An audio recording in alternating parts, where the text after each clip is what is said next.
परवा उपमुख्यमंत्री आमचे नेते देवेंद्रजी फडणवीस साहेब या ठिकाणी पंढरपूरला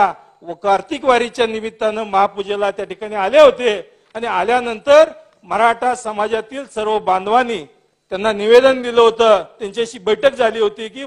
पंढरपूरमध्ये एक मराठा भवन होऊन मराठा समाजातील मुलं मुली यांच्यासाठी वसतिगृह सुद्धा त्या ठिकाणी निर्माण झालं पाहिजे आणि मराठा भवन व्हावं आणि सारथीचं केंद्र हे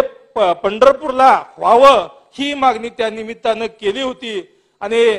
माननीय उपमुख्यमंत्र्यांनी त्यांना दुजोरा दिला। आमच्या जिल्ह्याचे पालकमंत्री चंद्रकांत दादा यांनी सुद्धा मराठा भवनाला 5 कोटी रुपये देण्याचं सुद्धा आश्वस्त केलं होतं आणि नक्कीच मला खात्री आहे पंढरपूरमध्ये मराठा भवन